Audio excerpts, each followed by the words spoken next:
Labdien, cienījamie mediju pārstāvji! Šodien savā pirmajā ārvalstu vizītē ieradies Lietuvas ministra prezidents, kurš apmeklēja Latviju, un tikko ir noslēgusies abu valstu premjerministru tikšanās. Tādēļ dodu vārdu Latvijas Republikas ministra prezidentam Andrim Kulbergam. Labdien, medijas pārstāvji un sabiedrībām!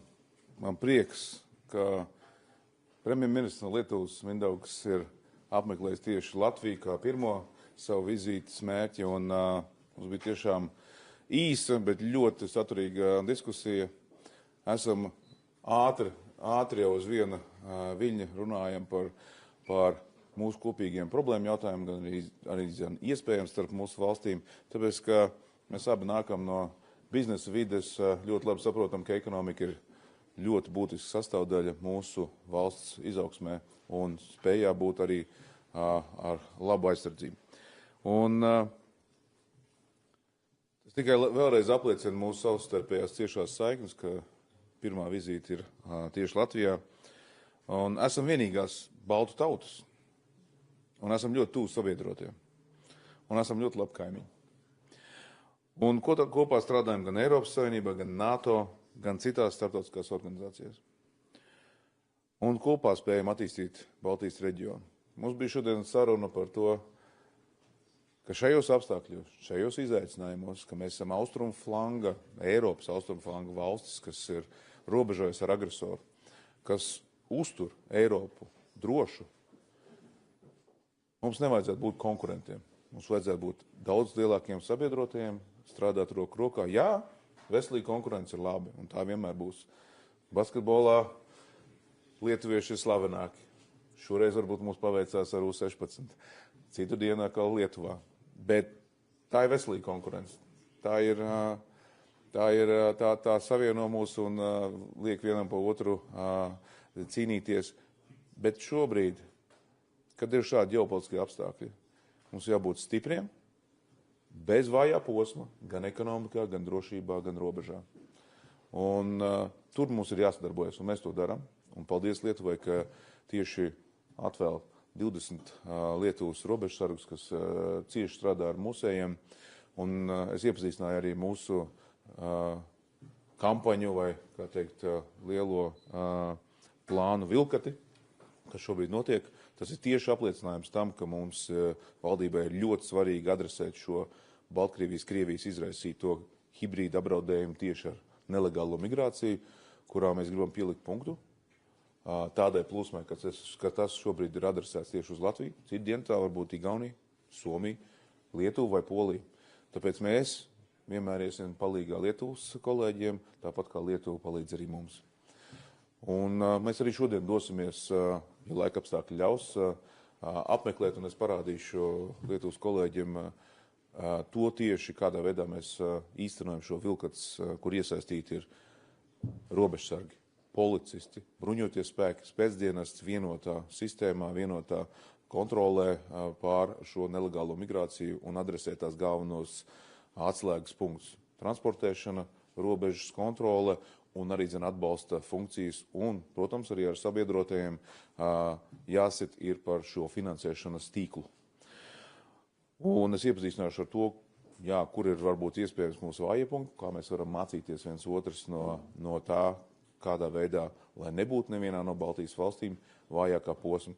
Beigās šis ir biznes. Beigās šis ir arī biznes un pakalpojums. Ja pakalpojums nav interesants un šis pakalpojums ir nekvalitatīvs, viņš meklēs citu vietu, kur to darīt. Tāpēc mums ir jāpadara tas pēc iespējas neatraktīvāku. Mēs arī pārunājām galvenos jautājumus būtu drošība. Mums ir jāpauž kopīgas nostāja austrumu flangā. Es teicu, ka mēs visas Baltijas valstis esam ietekmēti, mūsu ekonomikas un IKP ir kritušās. Latvijā tas ir pa 1,8% dēļ šiem ģeopolitiskiem apdraudējumiem, bet vienlaikus mums ir jāiegulda visām Baltijas valstīm milzu resursi drošībā. Mēs to darām 100% to veltot drošībai, militārai drošībai. Un to mēs darām uz aizņēmumu bāzes. Mēs to darām ar mūsu iedzīvotāju naudu, nodokļu naudu. Un tas ir kopīgi mums jāadresē arī pārunās par nākošo finansēšanas aploksni no Eiropas.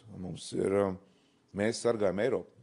un vienlaicīgi arī eļļojam Eiropas militāro industriju ar to, ka mēs iegādājamies ļoti svarīgos drošības komponentus tur. Tāpēc mēs esam viensprāts, ka mums ir jācīnās par mūsu interesēm un Eiropas drošības interesēm tieši šajās pārnās.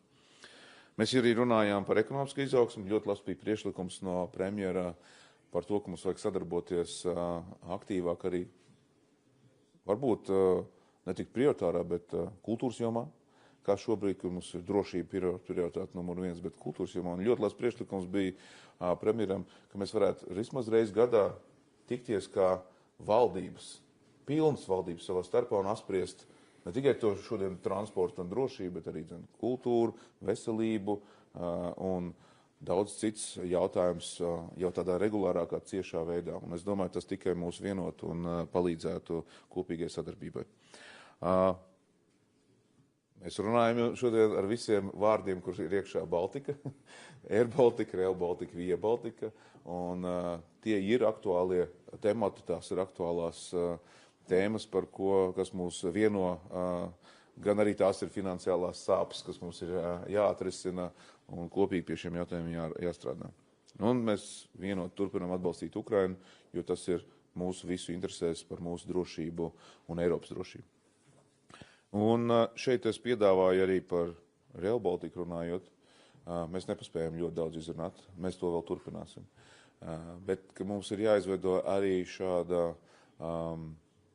sadarbības komanda, koordinēšanas komanda Rail Balticā kopīgi, kurā regulāri tiktos un šo jautājumu koordinēt savā starpā.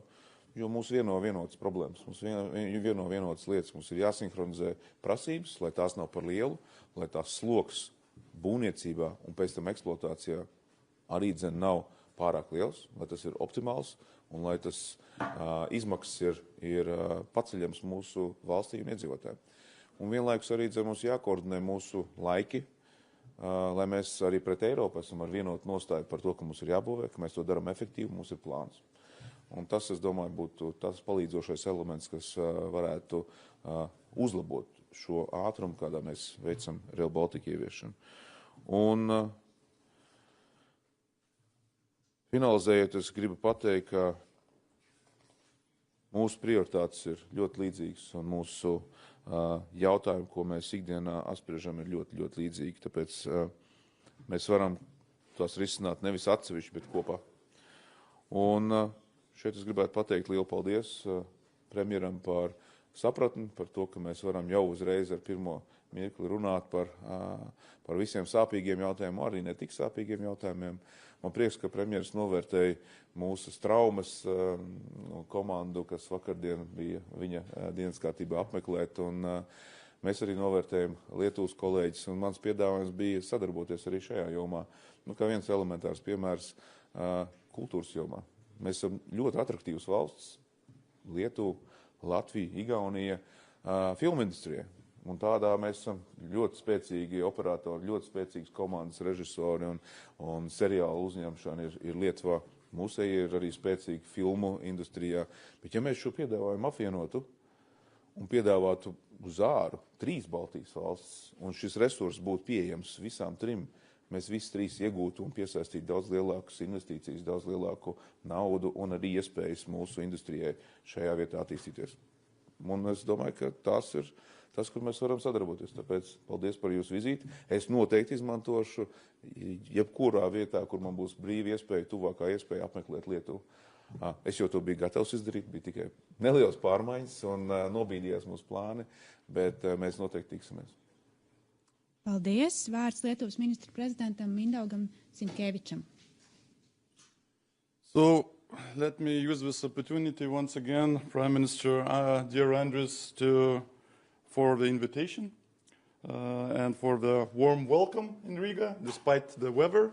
I brought better weather yesterday, but despite the weather, we really sensed the warm welcome.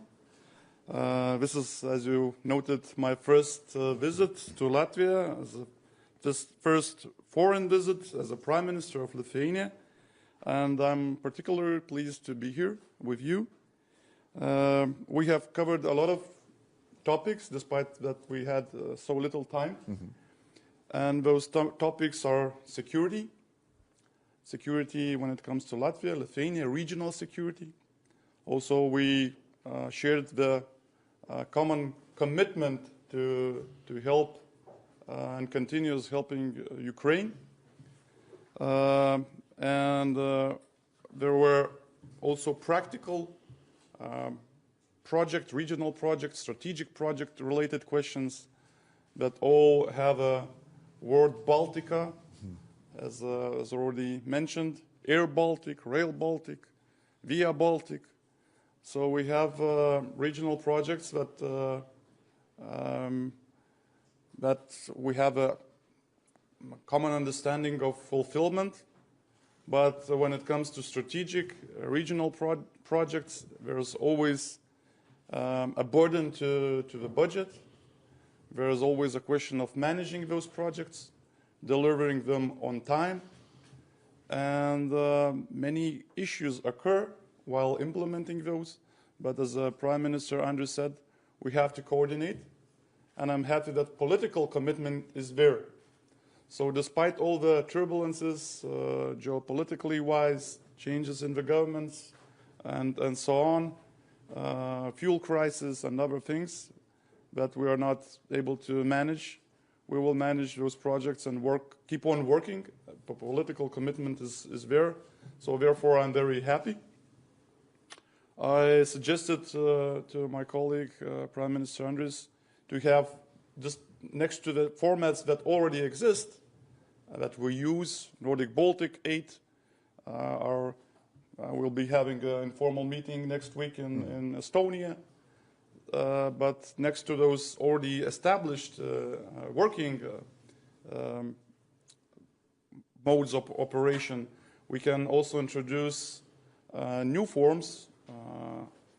Well, yesterday actually, I arrived with the Minister of Transportation, but we can agree to meet at some point in time together with a full cabinet, either in Riga, either in Vilnius, once a year, because I think that we have questions and issues and needs to cooperate in a variety of fields, not just transportation, not just defense, not just fighting illegal migration, but there's also, as colleague Andris said it right, cultural, education, other topics of common interest. So therefore, this new format could be introduced, and I'm happy to know that Andris is in favor, is supporting this initiative.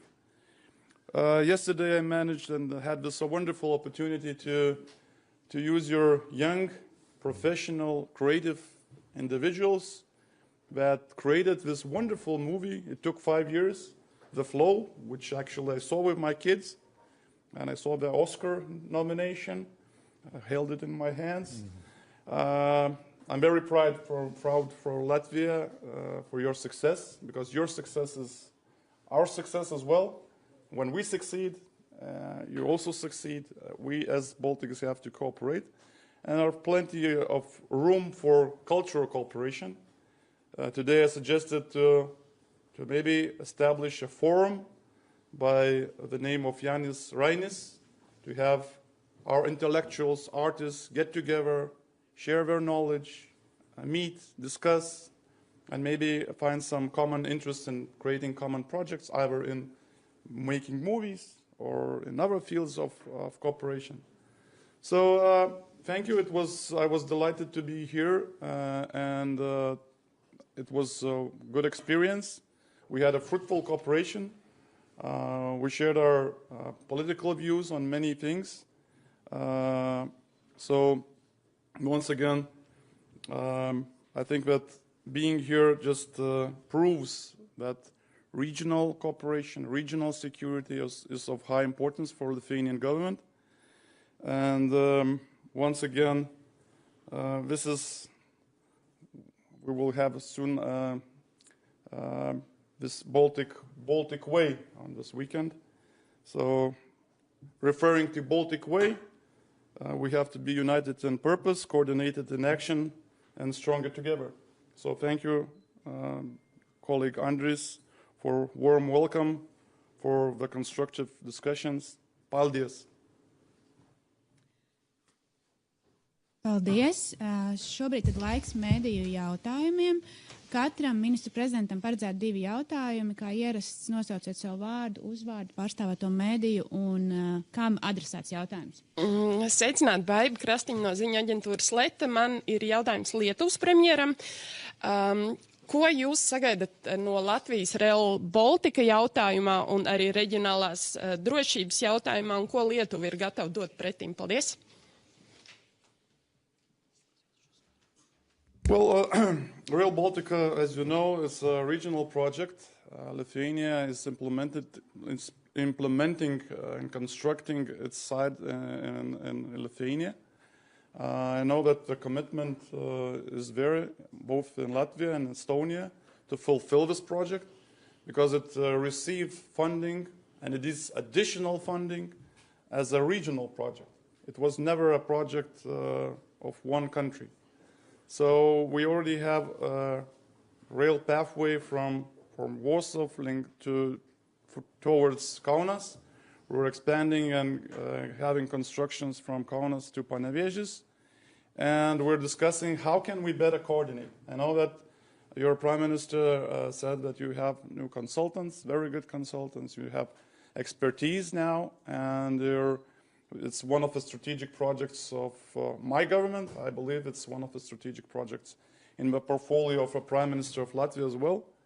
So this Rail Baltica project is not just about connecting people, traveling safe, but also about military mobility. So it's a question of both security and interconnectivity.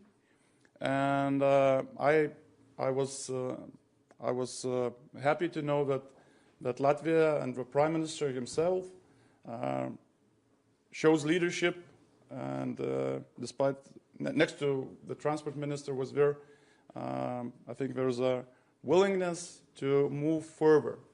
And what we agreed is that all 3 nations, Latvia, Estonia, and Lithuania, should fight for budget in the multi-annual financial framework, 2028-2034. There is a specific Connecting Europe facility. The total budget is quite low. We would use it definitely for the Rail Baltica project, but we have to keep on fighting. And I think that the political will, both to seek for higher funding, is there.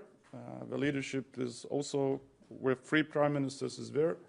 I know that colleague Andris was having negotiations already with commissioners. So despite what's actually on the ground, I think the movement is, we see a pathway and we're moving further, not standing and discussing purely.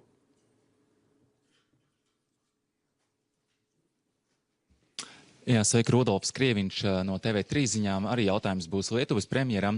Šodien dosieties uz austrumu robežu, kur strādā arī Lietuvas robežsargi. Vasaras vidū Lietuvas mēdīs ziņoja, ka aptuveni 1500 ir aizturētie nelegāli imigranti, kuri caur Baltkrievi iekļuvuši Latvijā mēģinājuši nokļūt Rietuma Eiropā. Cik šobrīd liels problēmas Lietuvai sagādā šī sekundārā imigrācija un vai Lietuva neplāno kādus papildu pasākumus uz Latvijas-Lietuvas robežas?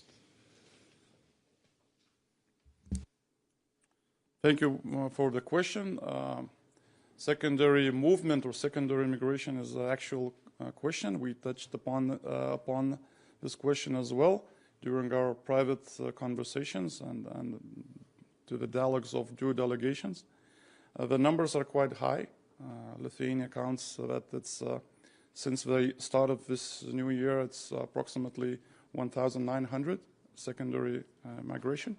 But we see improvement because we addressed the issue when the Latvian president was visiting Vilnius. There were ministers also escorting in the delegation, and we addressed those questions. And we see that Latvia is really making an effort. You have this werewolf. And I think that the werewolf is really, making its work. Lithuania as a neighboring partnering country will always help in these certain situations, and we help. We send 20 of our professional border patrol specialists with dogs and equipment, and if you will require additional or extension of this help, we are ready. The situation is getting getting normalized.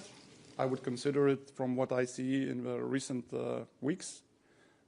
Not so long in the office actually, but despite that fact, we're looking at the progress or situation since the middle of July up till now, and there is a good progress. I think that we're managing to fight back, and I think what we agreed together with the Prime Minister is sometimes Lithuanian border could be breached, or sometimes the Latvian could be breached, Estonian, because it's always not just a hybrid or illegal migration, but also some business smuggling of cigarettes, etc., etc. So we have to put an effort to control the situation, because it's not just a purely question of controlling our borders, but also eastern flank and the borders, outside borders of Europe. So we're making an effort. We're seeing that Latvia is also making an effort, and the situation is getting normalized. Es gribēju pieminēt, ka šodien pat parādīsim, ko mēs, ka tā nav tikai kampaņa vilkats uz vienu mēnesi, ka tam visam ir jābūt skaidrām rezultātam. Pēc vilkats nozīmē, tas ir trieciens pret, parādīt pretsparu un apturēt šo plūsmu un izdarīt visu, lai tas būtu minimizēts, bet pēc tam mēs nevaram tērēt nec Lietuvas, nec Igaunijas, nec Latvijas resursus atkal tikpat, cilvēku resursus, tam jābūt ir jau ar tehniskiem līdzekļiem, jābūt ir ieviestām lietām, kas to normalizē jau tādā līmenī, ka mēs netērējam tam liekus cilvēku resursus, jo mums vienmēr jābūt gatavai kapacitātei, ja nu gadījumā kas, tad mums vajadzētu būt šī kapacitātei izmantot šos resursus, lai tie nenogurst, lai tie nav atrauti no pamatdarba kur citur. Bet mēs ļoti novērtējam Lietuvas kolēģi atbalstu, šodien arī parādīsim, ko nozīmē tas dzīvē, kā mēs sinhronizējam šo aktivitāti, un es ar to gribu vienkārši uzsvērt, ka tas ir pirmo reizi, kad robežsardze, policija, bruņoties spēki un spēcdienas iesaistās vienotā sistēmā, vienotā komunikācijā un vienotā cīņā pret konkrētu kā operāciju pret šo nelegālu migrāciju. Bet kolēģis minēja, tie varbūt arī citi apdraudējumi, kā arī dzēna kontrabanda un citi gaisa vēl elementi un pārējais. Tas tikai parāda, ka mūsu dienesti ir spējīgi sadarboties, tas ir labs piemērs, pieredze, kas nozīmē, ka tie būs gatavāki citiem apdraudējumiem. Un tāpēc es domāju, ka Lietuvas kolēģu iesaiste nozīmē, ka viņi redz, kādā veidā mūsu sistēma strādā un kā mēs redzam pēc tam, kā Lietuvās sistēma strādā. Mums kopā jāsadarbojas. Jābūt nevienam šim te elementam, kas padara mums par vājo posmu, nec Lietuvā, nec Latvijā, nec Igaunijā. Lai tas ir kaut kur citur. Lai biznesa meklē caurumu citā vietā, bet ne pie mums. Lūdzu, nākamais jautājums. Sveicināti. Arons Eglītis no ziņu aģentūras Bloomberg. Man jautājums Latvijas premjeram.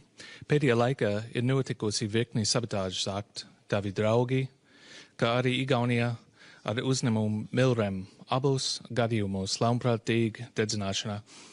Šajā lietā Latvijā aizturēja 3 cilvēkus. Vai varat pastāstīt vairāk par šo lietu un kādi ir sabotāžas riski šobrīd Baltijas valstīs? Jūs pareizi parādījāt, mūsu spēcdienesti visās 3 Baltijas valstīs sadarbojās šajā jautājumā. Tas ir dabīgs elements, ko Krievija, diemžēl, izmanto. Tas ir hibrīdu uzbrukums. Krievijai nepatīk, ka mēs palīdzam Ukrainai.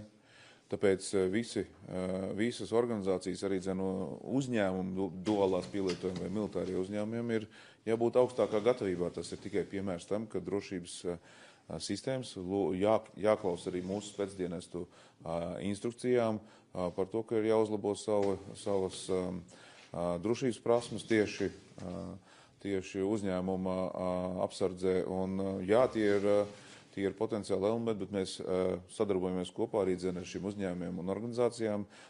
Ir iesaistīti mūsu dienesti, kas arī brīdina, un šie bija iespējams, es nevaru apgalvot, bet gadījumi, kurā nepaklausīja līdz galam drošības iestāžu norādījumus un nevērsa pietiekam uzmanību, bet tie ir labi piemēri, un mums būtu jābūt gatavākiem uz priekšu. Ja sveicinātu vēlreiz Rudolfs no TV3. Andrim Kulbergam jautājums. Šobrīd Saeima paralēli spriež par Air Baltica finanšu plānu, vai arī ar Lietuvas kolēģi, varbūt, ko tad īsti apspriedāt, un varbūt izteicāt arī kādu piedāvājumu, jo, kā mēs zinām, iepriekš bija izteikts piedāvājums varbūt arī finansiāli iesaistīties Lietuvai aviokompānijā. Mums bija noteikti saruna par Air Baltica, tāpēc, ka Air Baltica jau savā vārdā pasaka, ka tā ir Baltijas aviokompānija. Šobrīd tā juridiski ir tikai Latvijā, bet pakalpojums sniedz visās 3 valstīs.